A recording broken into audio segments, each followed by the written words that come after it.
Ölkəmizdə sonuncu dəfə 59 il əvvəl bu cür rekord həddə yağıntı qeydə alınıb. Bakıda və Abşeron yarımadasına həmin vaxt 73,3 mm yağıntı düşüb. Bu da aylıq normanın 317% deməkdir. Milli Hidrometeorologiya Xidmətinin rəis müavini Gülnarə Abbasova mövcud vəziyyətlə əlaqədar açıqlamasında belə deyib. Yağıntının nə vaxta qədər davam edəcəyi də açıqlanıb.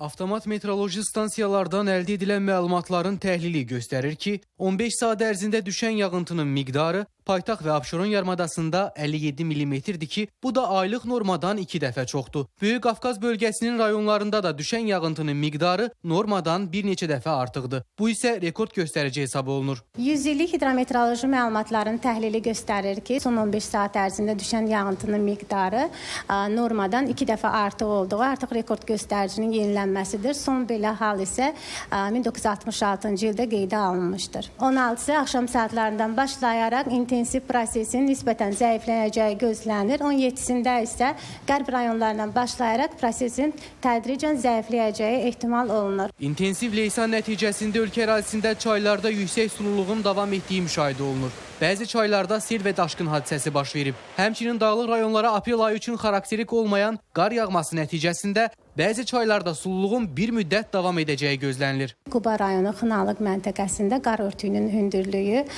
faktiki 71 santi təşkil edir. Eyni zamanda Qusar rayonu ərazisində, Lazan məntəqəmizdə də qar örtüyü artıq yarım metri keçir ki, və sonraki günlərdə də temperaturun yüksəlməsi bu qar örtüyünün əriməsinə gətirib çıxaracaqdır ki, eyni zamanda növbəti mərhələdə çaylara da öz təsirini göstərəcəkdir və növbəti günlərdə də çayların suluğunun davam edəcəyi proqnozlaşdırılır. Bildirildi ki, iqlim dəyişikliyi fonunda bu cür gözlənilməz yağıntı normaldır. Tək Azərbaycanda deyil, digər ölkələrdə də bu cür hadisələr tez-tez müşahidə olunur. Buna nümunə olaraq Rusiyanın cənubu, Türkiyə və İspaniya kimi ölkələri misal çəkmək olar. Artıq sabahdan başlayaraq temperaturun yüksəlməsi və növbəti günlərdə aprel ayı üçün səciyyəvi olan hava şəraitinin müşahidə olunacağı proqnozlaşdırılır. Sənan Bəhrəmli, Elvin Muradov, ATV Xəbər.